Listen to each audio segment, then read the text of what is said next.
Hello everyone. আজকে একটা গুরুত্বপূর্ণ একটা চ্যাপ্টার, যেটা লোয়ার টু হায়ার সমস্ত ক্লাসে আছে। এমন একটা গুরুত্বপূর্ণ একটা চ্যাপ্টার, যেটা হচ্ছে কারেন্ট ইলেকট্রিসিটি বা চলতড়িৎ। এই চ্যাপ্টারটা ক্লাস 8 থেকে আছে, 10-এ আছে, ক্লাস 12-এ আছে।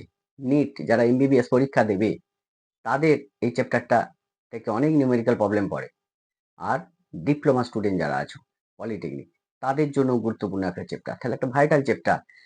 আর এইখান থেকে বিভিন্ন কম্পিটিটিভ যে পরীক্ষাগুলো হয় গভর্নমেন্টের, সেখানে বিভিন্ন রকম কোশ্চেন পড়ে ফিজিক্যাল সায়েন্সে। তার কিন্তু এই কারেন্ট ইলেকট্রিসিটি বা চলতড়িৎ থেকে কিন্তু আসে কোশ্চেন। তাহলে আজকে যে বিষয় সেটা হচ্ছে চলতড়িৎ বা কারেন্ট ইলেকট্রিসিটি। পার্ট পার্ট সমস্ত ভিডিওর মাধ্যমে আমি টোটাল বিষয়টা কনসেপ্টটা ক্লিয়ার করব। ক্লাস 10-এ যারা আছো তারা যদি দেখো অনেক অ্যাডভান্স শিখবে, কারণ আমি ক্লাস 10-এ যেটা আছে সেটা তো থাকবেই, উইথ ক্লাস 12 নিট, অর্থাৎ আমি বিবর্ধিত করে পুরো চ্যাপ্টারটাকে বিভিন্ন পার্টে ভাগ করব এবং এখান থেকে বিভিন্ন রকম নিউমেরিক্যাল প্রবলেম, যা যা টাইপের অঙ্ক আসে সেই সমস্ত অঙ্কের স্যাম্পল কতগুলো আমি করে করে যাব। ঠিক আছে, তাহলে শুরু করা যাক। আজকের যে বিষয় সেটা হচ্ছে কারেন্ট ইলেকট্রিসিটি বা চলতড়িৎ। এই বিষয়টা জানার আগে আমরা কতগুলো একটা ছোট জিনিস একটু জানবো, যে এই যে মহাবিশ্বে বা হোল ইউনিভার্স, এই হোল ইউনিভার্সে আমাদের টোটাল কত রকমের এনার্জি আছে, মানে কত রকম শক্তি আছে। এই শক্তিগুলো নিয়ে আমাদের কাজ হয়। হোল ইউনিভার্সে কত রকম এনার্জি আছে এবং সেই এনার্জিগুলো কোথায় কোথায় অ্যাপ্লাই হয়, এই টোটাল বিষয়টা নিয়ে একটা ছোট একটা কনসেপ্ট। দেন আমি ফিরে যাব চলতড়িৎ বা কারেন্ট ইলেকট্রিসিটি। এই চলতড়িৎ বা কারেন্ট ইলেকট্রিসিটি এটাও কিন্তু এই এনার্জির মধ্যেই পড়বে, কোন এনার্জিতে পড়ছে সেটা। তাহলে দেখো, প্রথম হোল ইউনিভার্সে, এই মহাবিশ্বে টোটাল যে এনার্জি আছে সেই এনার্জিগুলোকে টোটাল 4টে শ্রেণীতে ভাগ করা যায়। নাম্বার 1 কি? গ্র্যাভিশনাল ফোর্স, মহাকর্ষ বল। নাম্বার 2 হচ্ছে ইলেকট্রোম্যাগনেটিক ফোর্স। ইলেকট্রোম্যাগনেটিক ফোর্স মানে ইলেকট্রিক ফোর্স আর ম্যাগনেটিক ফোর্স দুটোকে কম্বাইন করে তৈরি হয়েছে ইলেকট্রোম্যাগনেটিক ফোর্স। 3 নম্বর যেটা সেটা হচ্ছে স্ট্রং নিউক্লিয়ার ফোর্স। আর 4 নম্বর যেটা সেটা হচ্ছে উইক নিউক্লিয়ার ফোর্স। তাহলে strong nuclear force, weak nuclear force, gravitational force, আর একটা সেটা হচ্ছে ইলেকট্রোম্যাগনেটিক ফোর্স। এই 4টে বল হলো আমাদের পুরো মহাবিশ্বটার একটা ভিত বা স্তম্ভ। এই বলগুলো নিয়েই সমস্ত ফিজিক্স এর অ্যাপ্লাই, এর সব কিছুই। তাহলে এই বলগুলো কোথায় কোথায় কাজ করে সেটা একটু ছোট্ট জিনিস একটু দেখে নাও। গ্র্যাভিশনাল ফোর্স, মহাকর্ষ বল, বিজ্ঞানী নিউটন, আইজ্যাক নিউটন একটা বই লিখেছিলেন, Principia Mathematica philosophic and naturalist. এই বইটাতে তিনি দিয়েছিলেন 3টে সূত্র, নিউটনের first law, second law, third law, আর একটা ছিল সেটা হচ্ছে গ্র্যাভিশনাল ল। সেই গ্র্যাভিশনাল লতেই আমাদের পাচ্ছি যে গ্র্যাভিশনাল ফোর্স। এই গ্র্যাভিশনাল ফোর্স মানে কি? বলছে এই মহাবিশ্বে যে কোনো দুটো বস্তু পরস্পর এরকম যে দেখা যায়, একটা ভর একটা ভর, মনে করো এই বস্তুর ভর হচ্ছে m1, এই বস্তুর ভর হচ্ছে m2, এদের মিডিল যে ডিস্টেন্স সেই ডিস্টেন্সটা মনে করো d। তাহলে বিজ্ঞানী আইজ্যাক নিউটন কি বলেছিলেন তাই গ্র্যাভিশনাল লতে? বলছে এই মহাবিশ্বের যে কোনো দুটো বস্তু পরস্পরকে ওদের সংযোজী রেখা বরাবর আকর্ষণ করে। তাহলে যে কোনো দুটো বস্তু পরস্পরকে ওদের সংযোজী রেখা বরাবর, সংযোজী রেখা বলছে এই বস্তুটার সেন্টার এই বস্তুটার সেন্টার যোগ করলে যে রেখাটা পাওয়া যায় সেই রেখাটাকে বলছে হচ্ছে আমাদের সংযোজী সরলরেখা। তাহলে এই মহাবিশ্বের যে কোনো দুটো বস্তু পরস্পরকে ওদের সংযোজী রেখা বরাবর, মানে ই ওকে টানছে এই দিকে, ই একে টানছে এই দিকে, আকর্ষণ করে। এই আকর্ষণ বলের মান যদি এফ হয়, তাহলে আমরা জানি কি যে আকর্ষণ বলের মান যদি এফ হয়, তাহলে আকর্ষণ বলের মানটা বস্তু দুটোর ভরের গুণফলের সমানুপাতিক আর বস্তু দুটোর দূরত্বের বর্গের ব্যস্তানুপাতিক। মনে পড়ছে? এই হচ্ছে আমাদের নিউটনের গ্র্যাভিশনাল ল। এর যে ম্যাথামেটিক্যাল ইকুয়েশন, এই দুটোকে অ্যাড করলে কি পাবো? F varies as m1 m2 by D square. তাহলে এফ সমান কত না G into m1 m2 by D square. যেখানে এফটা কি না দুটো বস্তুর মধ্যে আকর্ষণ বল। যেমন দেখো যে সূর্যকে কেন্দ্র করে কি ঘুরছে? পৃথিবী। আবার পৃথিবীকে কেন্দ্র করে কি ঘুরছে? না উপগ্রহ গুলো ঘুরছে পৃথিবীকে কেন্দ্র করে, যেমন চাঁদ ঘুরছে পৃথিবীকে কেন্দ্র করে, তাই তো? তাহলে উপগ্রহ ঘুরে গ্রহকে কেন্দ্র করে, গ্রহগুলো ঘুরে সূর্যকে কেন্দ্র করে বা নক্ষত্রকে কেন্দ্র করে, নক্ষত্র ঘুরে আমাদের গ্যালাক্সিকে কেন্দ্র করে। আর গ্যালাক্সি ঘুরছে কি? গ্যালাক্সি মানে কি অসংখ্য নক্ষত্রের সমাবেশ। তাহলে নক্ষত্রগুলো ঘুরছে গ্যালাক্সিকে কেন্দ্র করে, আর গ্যালাক্সি ঘুরছে কাকে কেন্দ্র করে? ব্ল্যাক হোলকে কেন্দ্র করে। তাহলে এই মহাবিশ্বে যা কিছু দেখতে পাচ্ছি সবই কিন্তু মুভমেন্ট, সবই কিন্তু ঘুরছে, কেউ কিন্তু স্থির নাই। তাহলে এই যে ঘুরছে, অর্থাৎ চাঁদ ঘুরছে পৃথিবীকে কেন্দ্র করে, মানে উপগ্রহ ঘুরছে গ্রহকে কেন্দ্র করে, আবার পৃথিবী ঘুরছে সূর্যকে কেন্দ্র করে। তাহলে এই যে দুটো ভর, তাহলে ঘুরছে কেন? একটা ঢিলকে আমি আমি কি করেছি? সুতো দিয়ে বাঁধলাম, বেঁধে ঘুরাচ্ছি, ঢিলটা ঘুরছে। আমি আঙুলের সাহায্যে বল প্রয়োগ করছি বলেই তো ঘুরছে। তাহলে সূর্যের চারিদিকে পৃথিবী ঘুরছে মানে কি? সূর্য পৃথিবীকে টেনে আছে। এই আকর্ষণ বলটাই যদি এফ হয়, এবং সূর্যের ভর মনে করো m1, পৃথিবীর ভর মনে করো m2, তাহলে সূর্য কত বলে টানছে? পৃথিবী সূর্যকে সেম বলেই টানবে। কত বলে টানছে সেই বলটা যদি এফ হয়, তাহলে এই এফটা হচ্ছে বস্তু দুটোর, অর্থাৎ সূর্য আর পৃথিবীর গুণফলের সমানুপাতিক, আর পৃথিবী আর সূর্যের যে ডিস্টেন্স, এই দূরত্ব, এই দূরত্বের বর্গের ব্যস্তানুপাতিক। এফ এই দুটো থেকে আসছে। এফ সমান কত? জি ইন্টু m1m2/d², যেখানে জিটা কি? সমানুপাতিক চিহ্নটাকে তুলেছি, তার পরিবর্তে জি বসিয়েছি, এটা বলছে গ্র্যাভিটেশনাল কনস্ট্যান্ট, মহাকর্ষীয় ধ্রুবক। তাহলে এখান থেকে আসছে, এই হচ্ছে আমাদের গ্র্যাভিটেশনাল ফোর্স, নিউটনের মহাকর্ষ সূত্র থেকে যেটা পেলাম। তাহলে এই মহাবিশ্বে টোটাল যে এনার্জি সেটা হচ্ছে 4টে। তার মধ্যে ফার্স্ট যেটা, সেটা হচ্ছে গ্র্যাভিটেশনাল ফোর্স। এটা কোথায় কাজ করে? না প্ল্যানেটস, মানে গ্রহগুলোর উপর, সোলার যে সিস্টেম আছে আমাদের, আর গ্যালাক্সি, ব্ল্যাক হোল, এদের মধ্যেই কাজ করে এই মহাকর্ষ বল বা গ্র্যাভিটেশনাল ফোর্স। এই গ্র্যাভিটেশনাল ফোর্স কতদূর পর্যন্ত বিস্তার লাভ করে, মানে কতদূর পর্যন্ত এই বলটার প্রভাব থাকে? ইনফিনিটি ডিস্টেন্স পর্যন্ত এর প্রভাব থাকে। আর এই বলের স্ট্রেংথ কেমন, প্রাবল্য কেমন? না গ্র্যাভিটেশনাল ফোর্সের প্রাবল্য হচ্ছে 1। এইটা একটু তোমাদের জেনে রাখার দরকার আছে। নাম্বার 2, সেটা হচ্ছে ইলেকট্রোম্যাগনেটিক ফোর্স। ইলেকট্রোম্যাগনেটিক ফোর্সের মধ্যে যেটা পাচ্ছি সেটা হচ্ছে ইলেকট্রিক ফোর্স আর ম্যাগনেটিক ফোর্স, দুটোর কম্বিনেশন। তাহলে এই দুটো কার ক্ষেত্রে কোথায় কাজ করে? এই ইলেকট্রোম্যাগনেটিক ফোর্স দুটো আহিত বস্তু কণার মধ্যে কাজ করে। মানে আমরা জানি আহিত বস্তু মানে কি? আদান করকম, একটা পজিটিভ আদান, একটা নেগেটিভ আদান। আমরা জানি পজিটিভ নেগেটিভকে কি করে? আকর্ষণ করে। আর দুটোই যদি পজিটিভ হয় বা দুটোই যদি নেগেটিভ হয়, তাহলে কি করবে? এরা বিকর্ষণ করবে। তাহলে এই যে আকর্ষণ করা, বিকর্ষণ করা, এই আহিত বস্তুর মধ্যে কাজ করে আমাদের ইলেকট্রোম্যাগনেটিক ফোর্স। আর কোথায় করে? কেমিক্যাল বন্ডিং যেগুলো আছে, সেই কেমিক্যাল বন্ডিং এর ক্ষেত্রে কিন্তু আমাদের যে বলটা কাজ করবে সেটা কিন্তু আমাদের ইলেকট্রোম্যাগনেটিক ফোর্স। আর একটা আছে, সেটা হচ্ছে ফ্রিকশন। আমি এইটা বস্তুটাকে ধরে আছি, বস্তুটা স্থির আছে। তাহলে এই বস্তুটা স্থির আছে কেন? না ফ্রিকশনের জন্য। তাহলে এই ফ্রিকশন অ্যাকচুয়ালি কোন বল? সেটাই হচ্ছে ইলেকট্রোম্যাগনেটিক ফোর্স। তাহলে এই হচ্ছে আমাদের বিষয়। 3 নম্বর যে বল, সেটা হচ্ছে স্ট্রং নিউক্লিয়ার ফোর্স। এই স্ট্রং নিউক্লিয়ার ফোর্স অ্যাকচুয়ালি কি? বলছে এটা কোথায় কাজ করে? না এটা কোথায় কাজ করবে? না আমাদের অ্যাটমিক নিউক্লিয়াসের মধ্যে কাজ করে। আমরা জানি যে নিউক্লিয়াস মানে একটা পরমাণু ঠিক কেন্দ্রে একটা ক্ষুদ্র পরিসর স্থান আছে, যে স্থানটার মধ্যে ওর সমস্ত ভর, মানে নিউটন আর প্রোটন গুলো একসঙ্গে জমাটবদ্ধ অবস্থায় থাকে, সেই স্থানটাকে বলেছে আমাদের অ্যাটমের নিউক্লিয়াস বা আমাদের পরমাণুর নিউক্লিয়াস বলা হয়। এই নিউক্লিয়াসের মধ্যে কে থাকে? না প্রোটন থাকে আর নিউট্রন থাকে। নিউট্রন তো নিস্তড়িৎ, এর তো কোনো প্রপার্টি থাকে না। প্রোটন গুলো কোন ধর্মী? না পজিটিভ। তাহলে একাধিক পজিটিভ কোথায় থাকে? নিউক্লিয়াসের মধ্যে থাকে। আমরা একটু আগে জানলাম কি?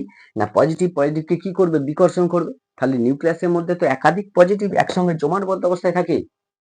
তাহলে পজিটিভ গুলো জমাটবদ্ধ অবস্থায় থাকে কি করে? এ তো বিকর্ষণ করবে, মানে নিউক্লিয়াসটাকে ছিন্ন করে বাইরে বেরিয়ে যাবে। বাস্তবে কি হয়? হয় না। তাহলে এই যে এই প্রোটন গুলোকে, মানে পজিটিভ আধানগুলোকে নিউক্লিয়াসের মধ্যে একসঙ্গে টেনে ধরে রেখে দিয়েছে কে? This force that is called strong nucleus force. তাহলে এই বলটাই হচ্ছে আমাদের স্ট্রং নিউক্লিয়ার ফোর্স। এটা কোথায় কাজ করবে? না এই বলটা নিউক্লিয়াসের মধ্যে কাজ করে। তাই এই বলটার ক্রিয়া কোথায়? অ্যাটমিক নিউক্লিয়াসের মধ্যে। এই বলটার রেঞ্জ কত ডিস্টেন্স পর্যন্ত এই বলটা কাজ করে? না 10⁻⁻15 মিটার, খুব কম দূরত্বের মধ্যে কাজ করে। জাস্ট নিউক্লিয়াসের মধ্যে এই বলটা থাকে। নিউক্লিয়াসে যখন বাইরে চলে যাব তখন এই বলের কোনো অস্তিত্ব থাকবে না। বিষয়টা ক্লিয়ার হলো। আর এই বলের স্ট্রেংথ কেমন? না 10⁻38, মানে প্রাবল্য সবচেয়ে বেশি। তাহলে স্ট্রং নিউক্লিয়ার ফোর্সের, বুঝতেই পারছো স্ট্রং কথাটাই ইউজ করা আছে। এই স্ট্রং নিউক্লিয়ার ফোর্সের যে বলটা, সে বলের মানটা সবচেয়ে বেশি, মানে তীব্র বল অ্যাকচুয়ালি। 4 নম্বর যে ফোর্স, সেটা হচ্ছে উইক নিউক্লিয়ার ফোর্স। বুঝতেই পারছো উইক কথাটা ব্যবহার আছে, মানে দুর্বল একটা নিউক্লিয়ার ফোর্স। এটা কোথায় কাজ করে? রেডিও অ্যাক্টিভিটির ক্ষেত্রে, মানে তেজস্ক্রিয়তা। ওই তেজস্ক্রিয়তা আমরা জানি, তেজস্ক্রিয়তা মানে কি, যে সমস্ত মৌলিক পদার্থের পরমাণুর নিউটন প্রোটনের অনুপাতটা লেস দেন ইকুয়াল 1.5, মানে নিউটন আর প্রোটন এর যে অনুপাতটা বা রেশিওটা, এটা যদি লেস দেন 1.5 হয়, সেই সমস্ত পরমাণুর নিউক্লিয়াসটা অত্যন্ত উত্তেজিত অবস্থায় থাকে। এই উত্তেজনা কমানোর জন্য ওই সমস্ত পরমাণুগুলো কি করে, অনর্গল আলফা বিটা গামা রশ্মি রেডিয়েশন করে। এই মৌলগুলোকে বলা হচ্ছে তেজস্ক্রিয় মৌল বা রেডিও অ্যাক্টিভিটি পদার্থ। একটা আলফা কণা বেরোলে কি হয়, ভর সংখ্যা 4 একক কমে, পরমাণু ক্রমাঙ্ক 2 একক কমে। বুঝতেই পারছো? তাহলে এই যে কমছে, অর্থাৎ অটোমেটিক কমে যাচ্ছে ভর সংখ্যা, পরমাণু ক্রমাঙ্ক, অর্থাৎ রেডিও অ্যাক্টিভিটির জন্য কি, তেজস্ক্রিয়তার জন্য কি হয়, মৌলের রূপান্তর হয়, অর্থাৎ একটা মৌলিক পদার্থ অন্য মৌলে পরিণত হয়। কিসের জন্য? আমাদের মৌলের তেজস্ক্রিয়তা ধর্মের জন্য। এই রেডিও অ্যাক্টিভিটির ক্ষেত্রে দেখা যায় কি হয়, উইক নিউক্লিয়াস ফোর্স কাজ করে। এই দুর্বল নিউক্লিয়ার ফোর্সের জন্য কিন্তু আমাদের নিউক্লিয়াসের পরিবর্তন ঘটে রেডিও অ্যাক্টিভিটির ক্ষেত্রে। আর কোথায় কাজ হয় না, ফিউশন মানে সংযোজন, বুঝতেই পারছো, আর ফিশন মানে বিভাজন। রাসায়নিক সংযোজন, রাসায়নিক বিভাজন, সেগুলো তো তোমরা জানো। সংযোজন সূর্যে ঘটে, একাধিক হালকা মৌলিক পদার্থের পরমাণু পরস্পর যুক্ত হয়ে যদি একটা ভারী মৌলের নিউক্লিয়াস গঠন করে, তখন সেই বিক্রিয়াটাকে বলছি আমাদের রাসায়নিক সংযোজন। বুঝতে পারছো, সূর্যে ঘটছে, 4টা হাইড্রোজেন পরমাণু, হাইড্রোজেন সংকেত কি 1H1, তাহলে 4টে, আবার 1H1, আবার 1H1, আবার 1H1, তাহলে 4টা হালকা মৌলিক পদার্থ, 4টা হাইড্রোজেন পরমাণু পরস্পর যে যুক্ত হয়, হয়ে একটা কি ভারী মৌলের নিউক্লিয়াস গঠন করে 2He4 হিলিয়াম।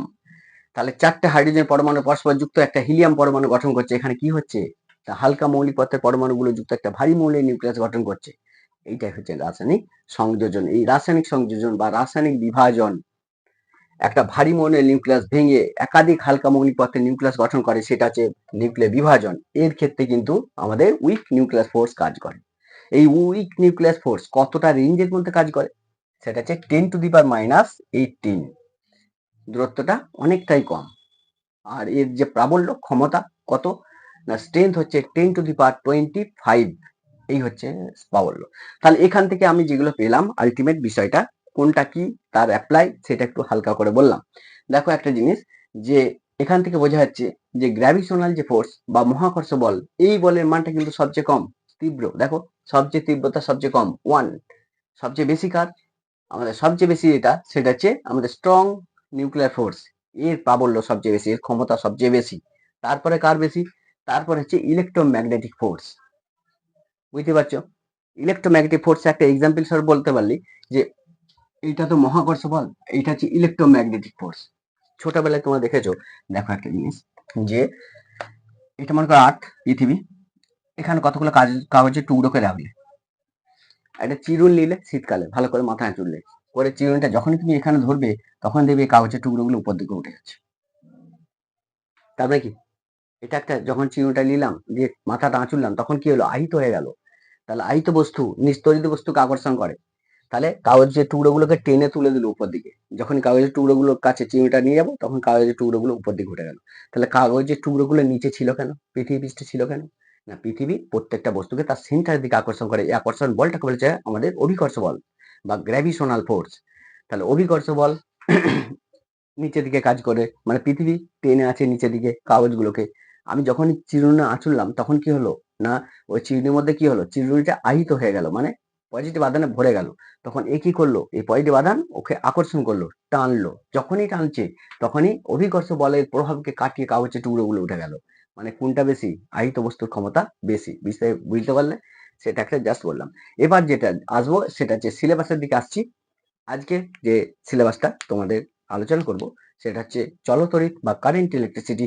এর ফার্স্ট যে অংশটা, সেটা হচ্ছে কুলম্বের সূত্র বা কুলম্বস ল।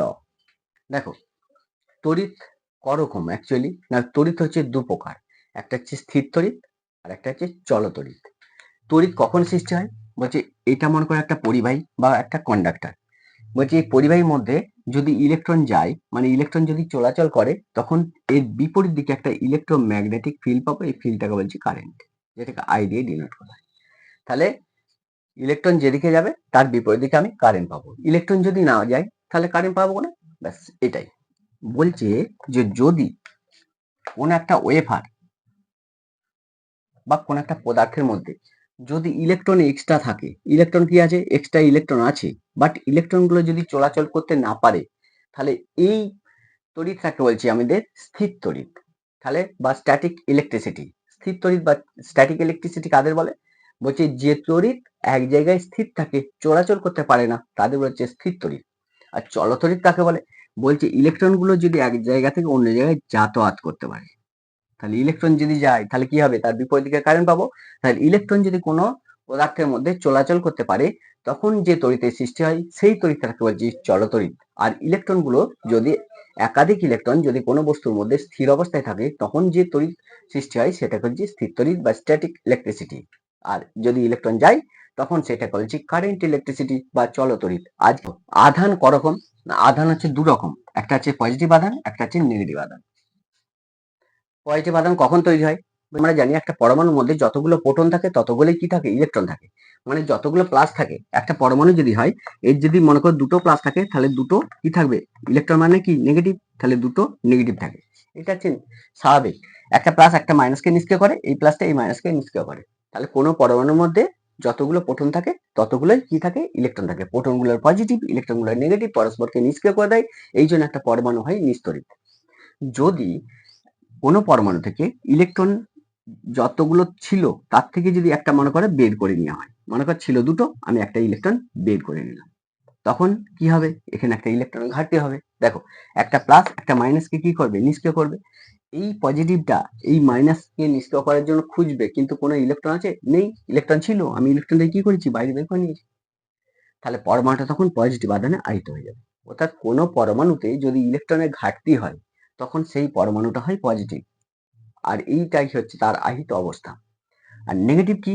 বলছে কোনো পরমাণুতে মনে করো যতগুলো প্রোটন ছিল, যেমন দুটো প্রোটন ছিল, দুটো ইলেকট্রন ছিল, তাহলে দুটো প্লাস দুটো মাইনাসকে কি করছে? নিষ্ক্রিয় করছে। এটা নিস্তড়িৎ। এখন হেনকালে আমি এখান থেকে একটা ইলেকট্রনকে এসে এখানে ঢুকিয়ে দিলাম। তাহলে এই যে ইলেকট্রনটাকে ঢোকালাম, এই ইলেকট্রনটা কোন ধর্মী? নেগেটিভ। এটাকে নিষ্ক্রিয় করার জন্য কোনো পজিটিভ আছে? কারণ ইলেকট্রন এখন কটা হয়েছে? তিনটে। পজিটিভ কটা আছে? মানে প্রোটন কটা আছে? দুটো। তাহলে দুটো প্লাস দুটো ইলেকট্রনকে নষ্ট করবে। আর একটা কি আছে? প্লাস নেই। তাহলে তখন পরমাণুটা কি হবে? নেগেটিভ আধানে আহিত হয়ে যাবে। অর্থাৎ কোনো পরমাণুর মধ্যে যদি ইলেকট্রনের সংখ্যা বৃদ্ধি পায়, তখন সেই পরমাণুটা হয় নেগেটিভ আধানগ্রস্ত কণা। আর যদি ইলেকট্রনের পরিমাণ হ্রাস পায়, তখন সে হয় পজিটিভ আধানগ্রস্ত কণা। এই হচ্ছে পজিটিভ আর নেগেটিভের ইতিহাস। দেখো, আমরা জানি যে চুম্বকের ক্ষেত্রে কি দেখেছি? সমমেরু পরস্পরকে কি করে? বিকর্ষণ করে। বিপরীত মেরু পরস্পরকে আকর্ষণ করে। অর্থাৎ একটা চুম্বকের কটা পোল থাকে? নর্থ পোল একটা, সাউথ পোল একটা। নর্থ পোলকে কি করবে? বিকর্ষণ করবে। নর্থ পোল সাউথ পোলকে কি করবে? আকর্ষণ করবে। ঠিক সেম সিস্টেম এখানেও দেখবো। আধান করকম পেলাম? আধান দু রকম পেলাম। একটা হচ্ছে পজিটিভ আধান আর একটা হচ্ছে নেগেটিভ আধান। পজিটিভ আধানগুলো কি করে? পরস্পরকে বিকর্ষণ করে। দুটো নেগেটিভ আধান পরস্পরকে কি করবে? বিকর্ষণ করবে। সম আধান পরস্পরকে বিকর্ষণ করে।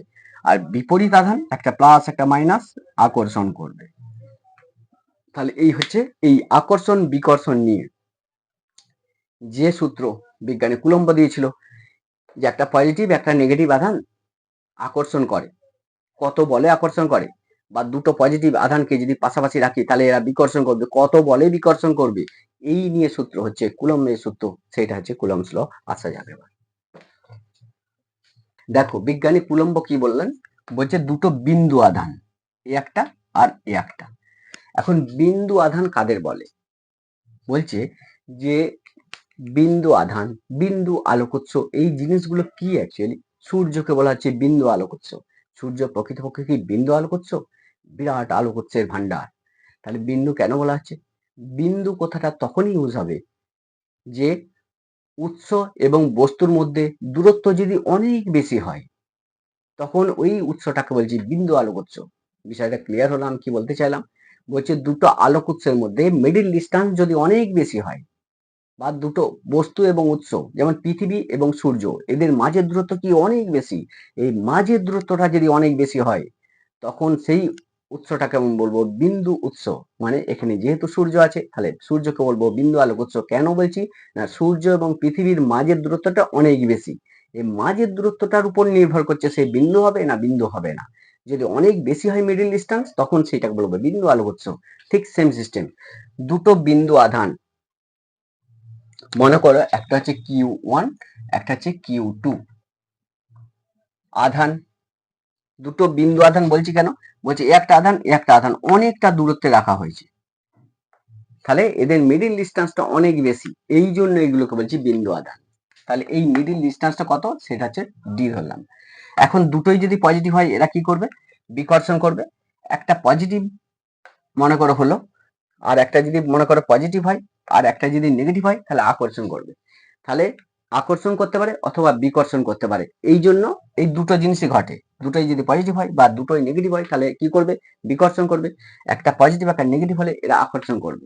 তাহলে এই যে বিকর্ষণ করবে আকর্ষণ করবে, এই আকর্ষণ বলের মানটা কত, বিজ্ঞানী কুলম্ব বলল যে আকর্ষণ বা বিকর্ষণ বলের মান যদি এফ হয় তাহলে এই নিয়ে একটা সূত্র দিল।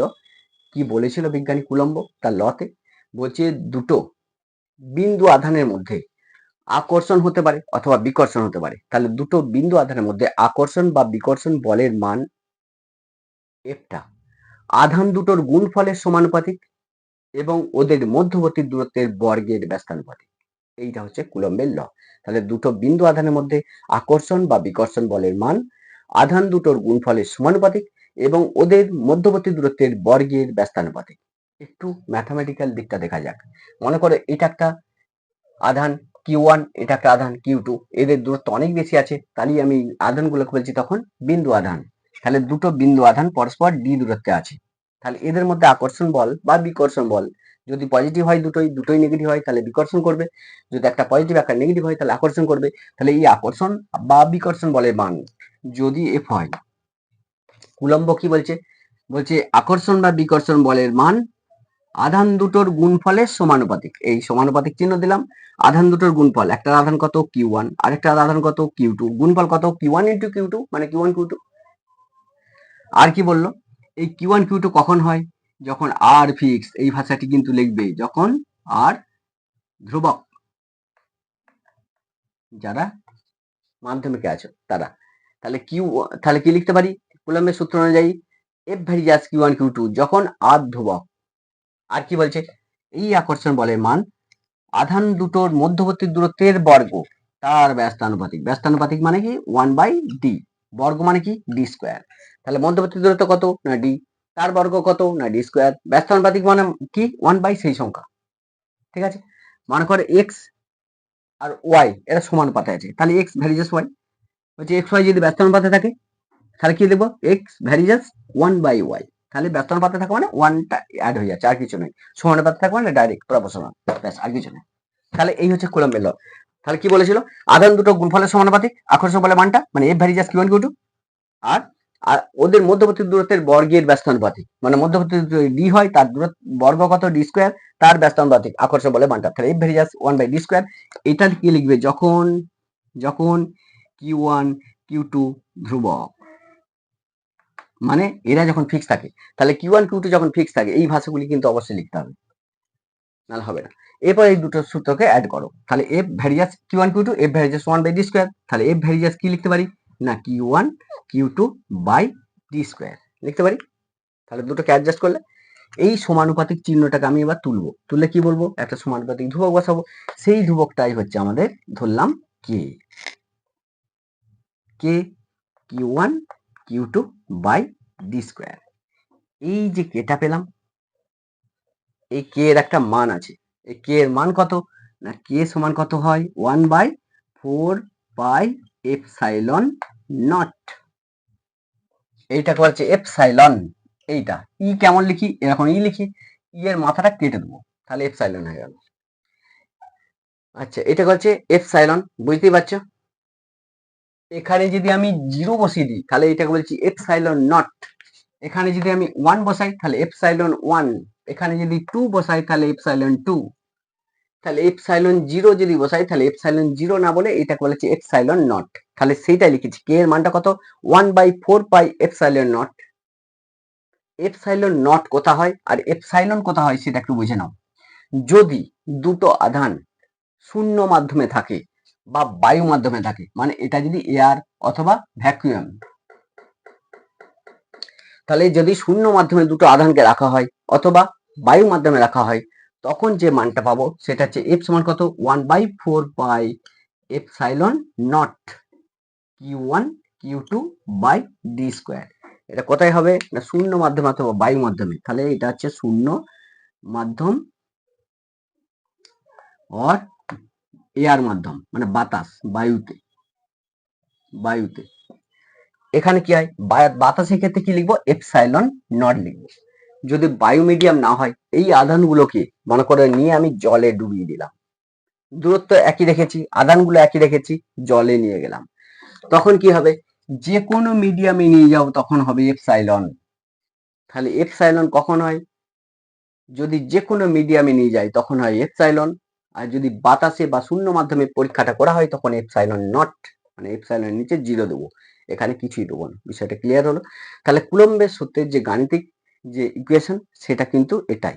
কারণ আমরা সাধারণত কোথায় করি পরীক্ষাগুলো, পৃথিবী পৃষ্ঠে করি, মানে বাতাসিতে করি। এই বাতাসে করি বলে আমরা লিখবো যে এফ সমান 1/4 pi epsilon naught Q1 Q2 by D square. This is Coulomb's law mathematical equation.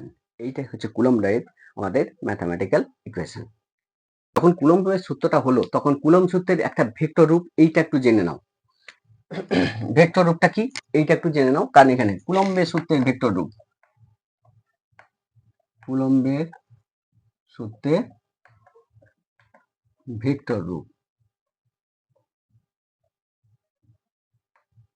কুলম্বের সূত্রের ভেক্টর রূপ, এটা কিন্তু আবার উচ্চ মাধ্যমিকে পড়ে। দেখো এইটা এখানে আধান রাখা হয়েছে মনে করি Q1, এখানে রাখা হয়েছে Q2, তাহলে দুটো বিন্দু আধান, এখানে আছে Q1, এখানে আছে Q2, এদের মিডিল ডিস্টেন্স যেটা হচ্ছে R, এবং R এর এটা পজিটিভ এটা নেগেটিভ, তাহলে কি করছে, এ ওকে আকর্ষণ করবে, এ একে টানছে, ই একে টানছে।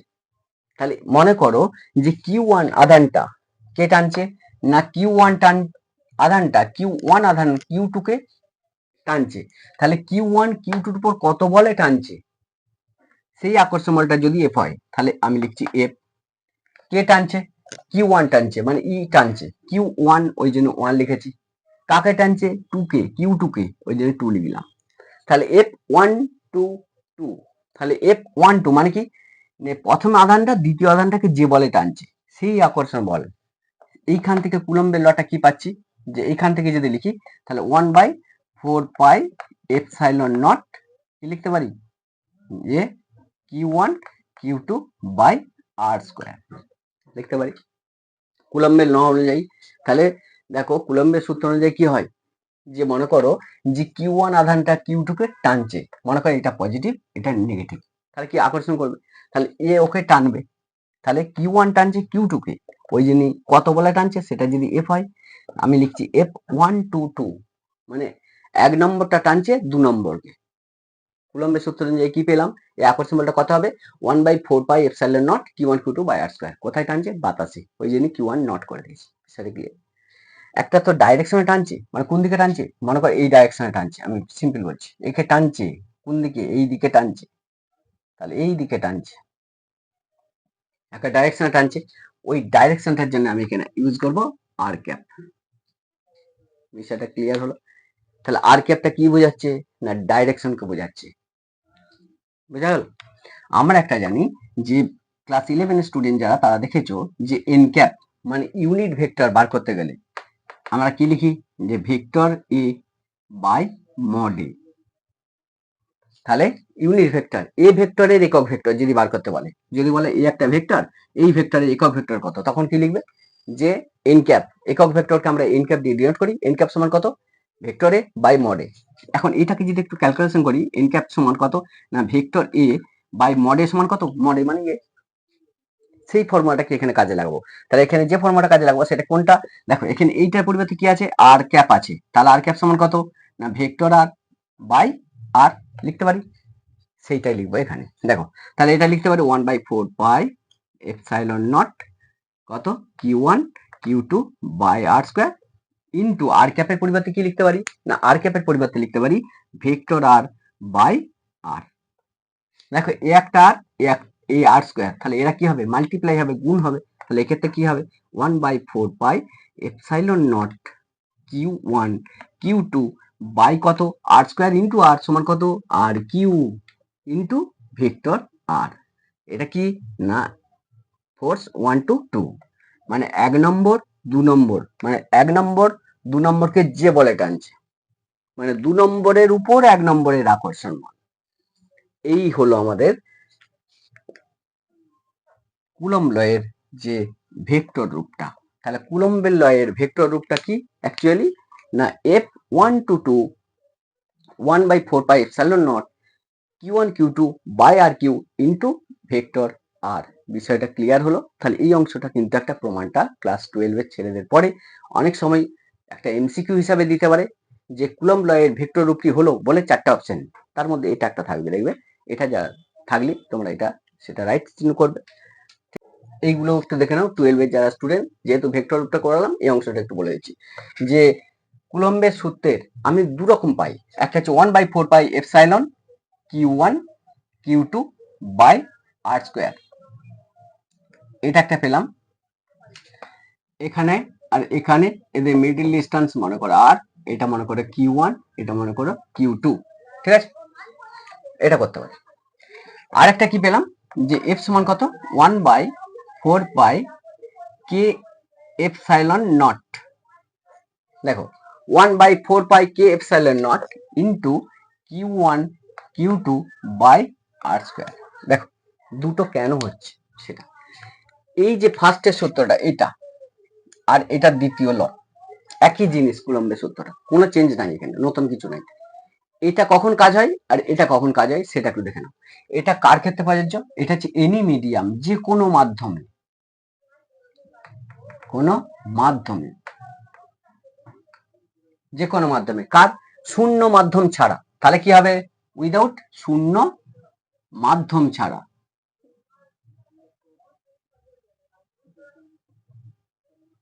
তাহলে শূন্য মাধ্যম ছাড়া যে কোনো মাধ্যমে, তাহলে শূন্য মাধ্যম ছাড়া যে কোনো মাধ্যম মানে জলে হতে পারে অথবা কোনো ভিনিগার হতে পারে, কোন একটা মিডিয়াম।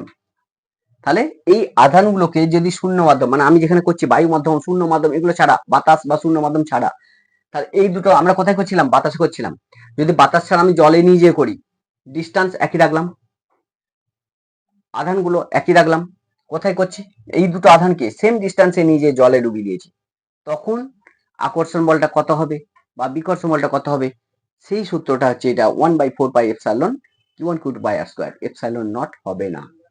বিষয়টা ক্লিয়ার?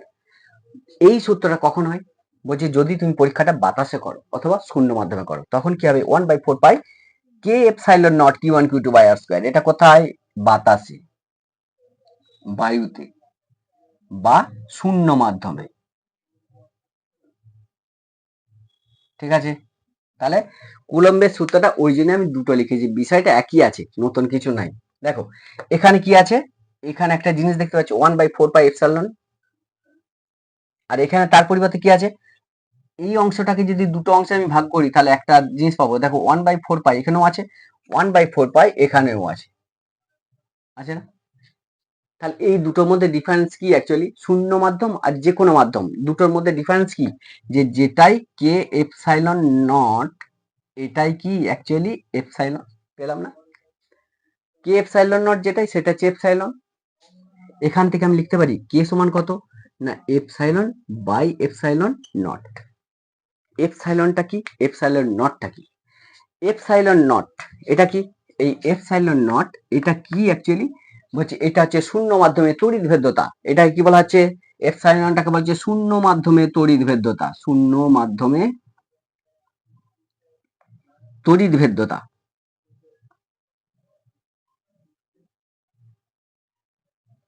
তাহলে এপসাইলন নট হলো শূন্য মাধ্যমে তড়িৎ ভেদ্যতা, আর এপসাইলনটা কি, এই এপসাইলনটা কি, এপসাইলন হচ্ছে যে কোনো মাধ্যমে তড়িৎ ভেদ্যতা।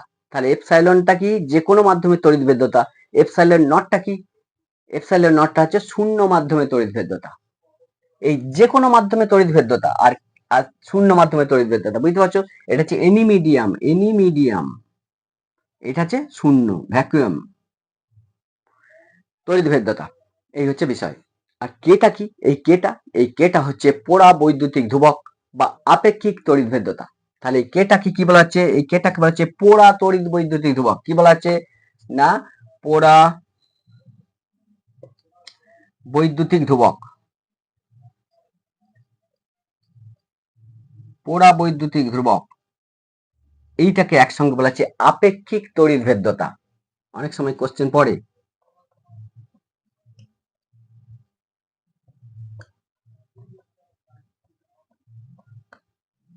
তাহলে পোড়া তড়িৎ বৈদ্যুতিক ধ্রুবক বা আপেক্ষিক তড়িৎভেদ্যতা এটা কিন্তু একটা ডেফিনেশন হিসেবে পড়ে ক্লাস 12-এ।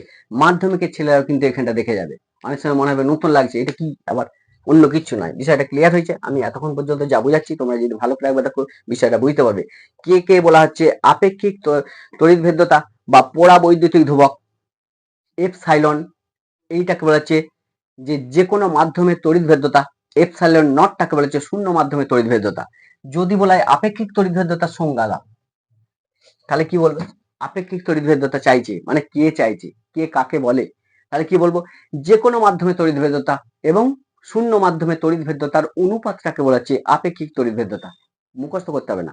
দেখো, যে কোনো মাধ্যমে তড়িৎভেদ্যতা এবং শূন্য মাধ্যমে তড়িৎভেদ্যতার অনুপাতটাকে বা রেশিওটাকে বলা হচ্ছে আপেক্ষিক তড়িৎভেদ্যতা, যেটাকে কে দিয়ে ডিনোট করা হয়। বিষয়টা ক্লিয়ার হলো আমি কি বলতে চাইলাম? তাহলে দেখো, এই তড়িৎভেদ্যতা এই নিয়ে যে বিষয়টা তোমরা বুঝলে, এই নিয়ে একটা নিউমেরিক্যাল প্রবলেম পড়ে ক্লাস 12-এ। ক্লাস 10-এ যারা স্টুডেন্ট আছো তারাও এটা দেখবে যে কেমন পড়ে। যেমন তোমাকে বললো যে একটা অভ্রের পোড়া বৈদ্যুতিক ধ্রুবক, অভ্রের পোড়া বৈদ্যুতিক ধ্রুবক, ভালো করে টুকে রাখো, একটা অভ্রের পোড়া বৈদ্যুতিক ধ্রুবক 4.5। কি বলছে না, একটা অভ্রের পোড়া বৈদ্যুতিক ধ্রুবক 4.5 হয়, তাহলে তার তড়িৎভেদ্যতা কত? কি চাইছে? বলছে একটা অভ্রের পাত আছে, এই অভ্রের পাতের পোড়া বৈদ্যুতিক ধ্রুবকের ভ্যালু বলেছেন। পোড়া বৈদ্যুতিক ধ্রুবকটাকে আমরা কি দিয়ে ডিনোট করি? কে দিয়ে ডিনোট করি। তাহলে পোড়া বৈদ্যুতিক ধ্রুবক হচ্ছে 4.5 যদি হয়, তাহলে তড়িৎভেদ্যতা কত? মানে এপসাইলনের মানটা চাইছে। তাহলে কত চাইছে? তড়িৎভেদ্যতা এটা সমান কত? ঠিক আছে, এটা কি একটা মিডিয়াম, যেহেতু অভ্র একটা মাধ্যম, তাহলে এক্ষেত্রে কি বলবো? আমি এটাকে এপসাইলন দিয়ে ডিনোট করব। বিষয়টা ক্লিয়ার? তাহলে আমার ফর্মুলাটা আমি একটু আগে যেটা দেখলাম সেটা কি পেলাম? এপসাইলন মানে যে কোনো মাধ্যমে তড়িৎভেদ্যতা, এটা সমান কি শূন্য মাধ্যমে তড়িৎভেদ্যতা ইনটু পোড়া বৈদ্যুতিক ধ্রুবক। বিষয়টা ক্লিয়ার? এই ফর্মুলাটাতে পেলাম একটু আগে। তাহলে এবার মানগুলো বসাও। দেখো, এই এপসাইলন নট মানে শূন্য মাধ্যমে তড়িৎভেদ্যতা, এর কিন্তু একটা মান আছে। এই মানটা তোমরা একটু জেনে রাখবে। এটা সমান কত? 8.85 ইন্টু 10⁻⁻12। এইটা কিন্তু আমাদের শূন্য মাধ্যমে তড়িৎভেদ্যতার মান। এই মানটি কিন্তু তোমরা মুখস্থ রাখবে। তাহলে শূন্য মাধ্যমে তড়িৎভেদ্যতা এর একটা ভ্যালু আছে, ঠিক আছে? এই হচ্ছে তার ভ্যালু। তাহলে আমি এখান থেকে বার করব যে কোনো মাধ্যমে তড়িৎভেদ্যতা, যেটাকে এপসাইলন দিয়ে ডিনোট করা হয়, এটা সমান কত? এপসাইলন নট, এপসাইলনের মান কত না 8.85 ইন্টু 10⁻⁻12। এটা হচ্ছে এপসাইলন নটের মান। এটা মুখস্থ রাখবে, এটা সব জায়গায় একই ভ্যালু থাকবে। ইন্টু কে, কে সমান কত না 4.5, এটা বলে দিয়েছে। তাহলে এইটাকে যদি মাল্টিপ্লাই করি তাহলে কত হবে না 47.8 ইন্টু 10⁻⁻12 এত হচ্ছে। তাহলে আমি অঙ্কটার এটা হচ্ছে তার অ্যান্সার পেলাম। বিষয়টা ক্লিয়ার হলো? তাহলে আলটিমেট বিষয়টা হচ্ছে এই ধরনের অঙ্ক কিন্তু একটা পড়ে, যে একটা অভ্র, সেই অভ্রের পোড়া বৈদ্যুতিক ধ্রুবক এর ভ্যালু তোমাদেরকে দিয়ে দিল, এখানে দিয়ে দিয়েছে 4.5, তার তড়িৎভেদ্যতা কত এটা বার করতে হবে। তাহলে আমরা জানি তড়িৎভেদ্যতা যে কোনো মাধ্যমে, এখানে যেহেতু অভ্র আছে তাহলে অভ্র মাধ্যমে তড়িৎভেদ্যতা মানে এপসাইলন বলবো। এটা সমান কত না এপসাইলন নট ইন্টু কে, অর্থাৎ শূন্য মাধ্যমে তড়িৎভেদ্যতা ইন্টু পোড়া বৈদ্যুতিক ধ্রুবক বা আপেক্ষিক তড়িৎভেদ্যতা, যেটাকে কে দিয়ে ডিনোট করা হয়।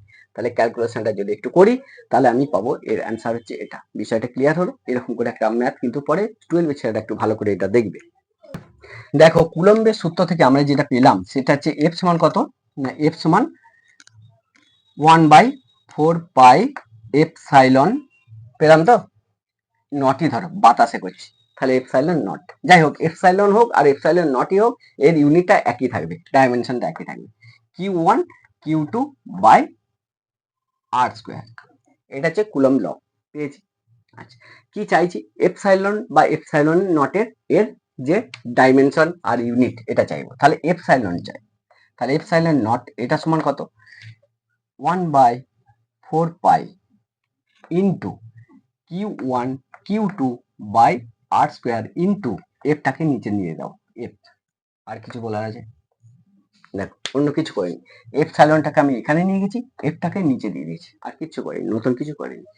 এই অংশটা কি দেখতে পাচ্ছ বলতো? 4 একটা কনস্ট্যান্ট নাম্বার।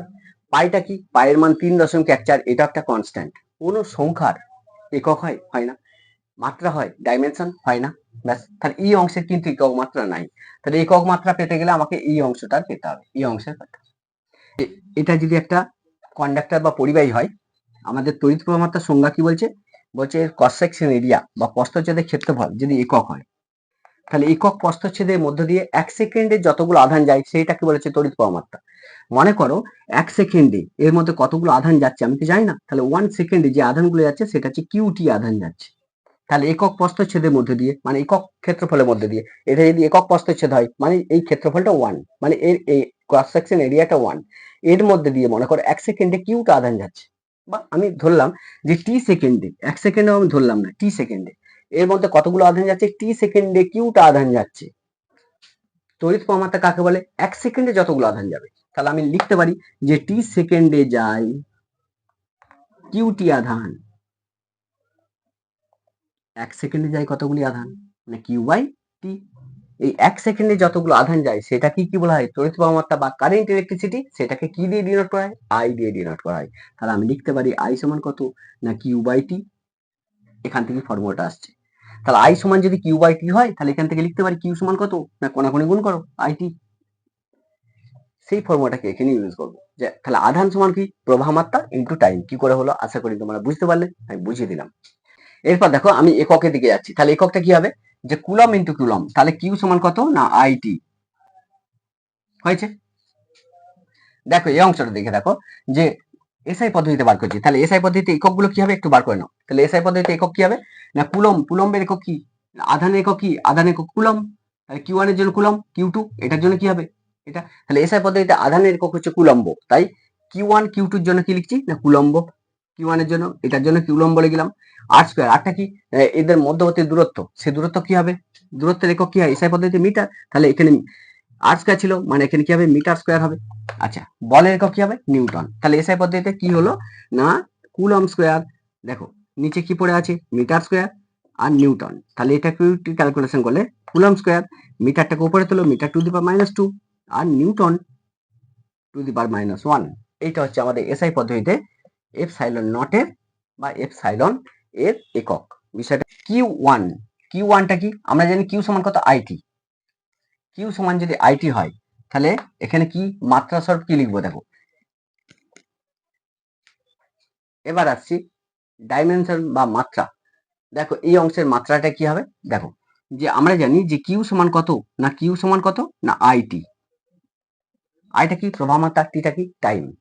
তাহলে এর মাত্রাটা কি হবে? আই এর মাত্রা আই হয় আর টি এর মাত্রা কি হবে? Capital T. তাহলে থার্ড ব্র্যাকেটের মধ্যে লিখতে হবে মাত্রাকে। তাহলে যেখানে কিউ থাকবে তার পরিবর্তে কি লিখতে পারি? আইটি লিখতে পারি। তাহলে এখানে কিউ ওয়ান এর জন্য কি লিখবো? আইটি। তাহলে কিউ ওয়ান এর জন্য আইটি আর কিউ টুর জন্য সেটাও আইটি। তাহলে আইটি আর কিউ টুটার জন্য কিন্তু আইটি লিখলাম, তার থার্ড ব্র্যাকেটের মধ্যে এটা দিলাম। আটটা কি? আটটা হচ্ছে দৈর্ঘ্য। দৈর্ঘ্য দৈর্ঘ্য মানে লেন্থ। ডাইমেনশন কি হবে? দৈর্ঘ্যের ডাইমেনশন কি হয়? মাত্রা এল হয়। তাহলে আর স্কোয়ার ছিল মানে এল স্কোয়ার লিখবো। এফটা কি? এফটা হচ্ছে ফোর্স বা বল। বলের মাত্রা কি হয় আমরা জানি যে M L T two the power -2। তোমরা ক্লাস 9 এগুলো পড়েছো। দেখো বলের মাত্রা কি হয়? এম এল টি টু -2।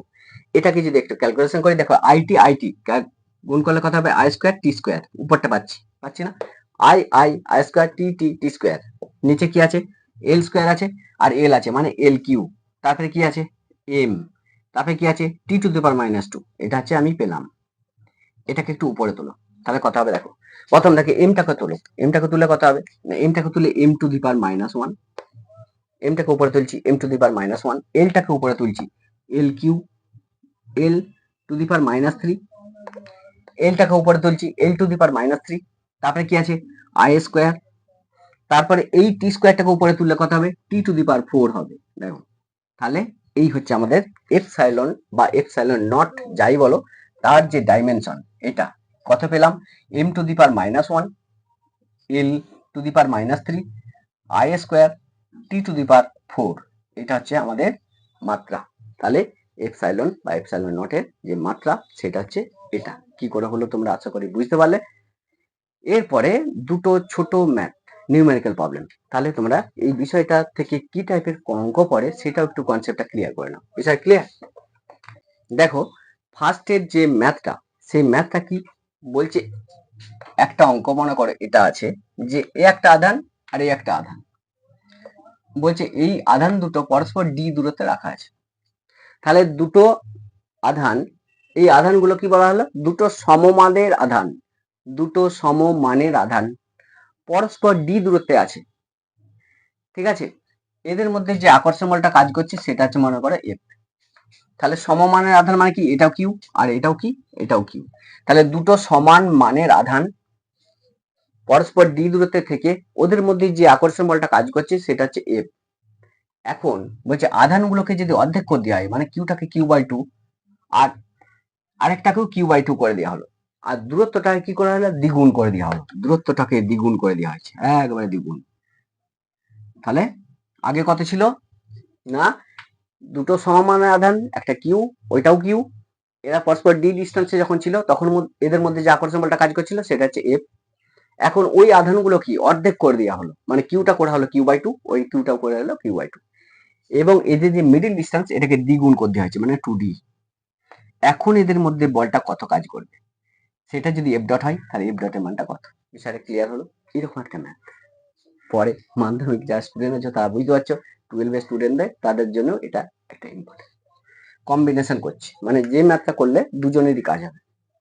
ঠিক আছে, এই হচ্ছে বিষয়। তাহলে দুটো সমমানের আধান পরস্পর ডি দূরত্বে থাকলে তখন তাদের মধ্যে যে ক্রিয়াশীল আকর্ষণ বল সেটা যদি এফ হয়, এই আধানগুলোকে যদি অর্ধেক করে দেওয়া হয়, মিডিল ডিস্টেন্স যদি দ্বিগুণ করে দেওয়া হয়, তখন আকর্ষণ বলটা কত হবে সেটা বার করবে। তাহলে এর ক্ষেত্রে ফর্মুলা কি জানি, যে এফ সমান কত না 1/4 পাই এপসাইলন, ধরো বাতাসে করছি, তাহলে এপসাইলন নট লিখতে পারি না Q1 Q2, মানে কি লিখবো, Q1 Q2 মানে এখানে Q1 সমান কি না Q2 সমান কি কিউ, দুটো আধান তো সমান, তাহলে Q1 ইন্টু Q2 পরিবর্তে কি লিখতে পারি, কিউ স্কোয়ার বাই কত ডি স্কোয়ার লিখতে পারি।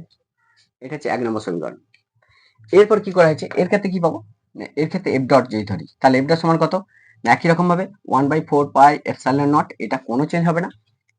Q1 এর পরিবর্তে কি লিখতে পারি, কিউ/2 ইন্টু কিউ/2 বাই ডি স্কোয়ারের পরিবর্তে কত লিখতে পারি, 2d তার হোল স্কোয়ার লিখতে পারি। তাহলে এটা একটু ক্যালকুলেশন করলে কত পাবো, 1/4 পাই এপসাইলন নট কত হবে কিউ স্কোয়ার বাই 4 বাই এটা কত না 4d স্কোয়ার। এটা হচ্ছে এফ ডট, এটা 2 নম্বর ইকুয়েশন, এটা 1 নম্বর ইকুয়েশন। তাহলে 1 আর 2 ভাগ করে দাও, আর কিছু নেই। তাহলে এফ বাই এফ ডট আমি কি করছি, এফ বাই এফ ডট, তাহলে এফ বাই এফ ডট সমান কত হবে সেটা দেখো। তাহলে এফ বাই এফ ডট সমান কত, 1/4 pi epsilon naught, 1/4 pi epsilon naught into কত ছিল না q square by D square ছিল না, এটা ছিল বাই, আচ্ছা এখানটা করো যে এফ বাই এফ ডট, আচ্ছা এটা সমান এখানে কত আছে 1/4 পাই এপসাইলন নট একই থাকবে ইন্টু কত হবে, এই ক্যালকুলেশনটা যদি করো তাহলে তুমি পাবে, এটাকে যদি একটু ক্যালকুলেশন করো, এইটাকে একটা লাইন লিখে দাও, Q square by 16d square, এইটা এটা 2 নম্বর। তাহলে কত হবে না q square by 16d square. এটা দেখো এখানে একটা জিনিস, সেটা হচ্ছে এই অংশটা কাটা যাবে, এটা কেটে গেল, এটা কেটে গেল, তাহলে এই 4 ধাপে করলে কত হবে, বা এফ বাই এফ ডট এটা সমান কত, দেখো q square into 16d square by D square into q square, ঠিক আছে, এটার সঙ্গে এটা কাটলো, ডি স্কোয়ার সঙ্গে ডি স্কোয়ার কাটলো, আলটিমেট কত পেলাম একটা জিনিস, সেটা হচ্ছে এফ বাই এফ ডট এটা সমান কত 16, তাহলে এফ ডট সমান কত, এফ ডট সমান কত যে এফ বাই 16, এটা হচ্ছে আমি অ্যান্সারটা পেলাম। দেখো তো ক্যালকুলেশনটা ঠিক আছে, দেখো এফ বাই, তাহলে এর যে ভ্যালুটা পেলাম সেই ভ্যালুটা কত পেলাম, যে আগে যে ভ্যালুটা ছিল তার কত 16/1 হয়ে গেছে, দূরত্ব বাড়িয়ে দিয়েছি, ডিস্টেন্স যদি বাড়ে তাহলে কি আকর্ষণ বলটা কমে, তো এটাকে চুম্বক এটাকে চুম্বক বিষম বিরূপ, মানে দুটো নর্থ পোল সাউথ পোল কাছে আনছি, আকর্ষণ বলটা বাড়ছে বাড়ছে বাড়ছে বাড়ছে, টেনে নিল। দূরে নিয়ে যাবো, আকর্ষণ বলটা কমবে কমবে কমবে কমবে কমবে কমবে, যত দূরত্বে যাবে আকর্ষণ বল কি হবে, কমতে থাকবে। তাই দূরত্বটাকে দ্বিগুণ করে দেওয়া হয়েছে, আধানগুলোর মান অর্ধেক করে দেওয়া হয়েছে। তাহলে আকর্ষণ বলটা কি হবে, আগের মতো থাকবে, কমে যাবে। কত হয়েছে, আগের যা বল ছিল আকর্ষণ বলটা তার থেকে 16/1 ভাগ। বিষয়টা ক্লিয়ার হলো কিভাবে করলাম। এই হচ্ছে তোমাদের ম্যাথ নিউমেরিক্যাল প্রবলেম। এই নিউমেরিক্যাল প্রবলেম একটা বিবর্ধিত ভিডিও আমি করব, আশা করি তোমাদের কোনো প্রবলেম হবে না। এখান থেকে যে টাইপের অঙ্ক পড়ো তাই তোমরা পারবে। ঠিক আছে, আজকে তাহলে এইটুকুই। নেক্সট ভিডিওতে আমরা আসছি।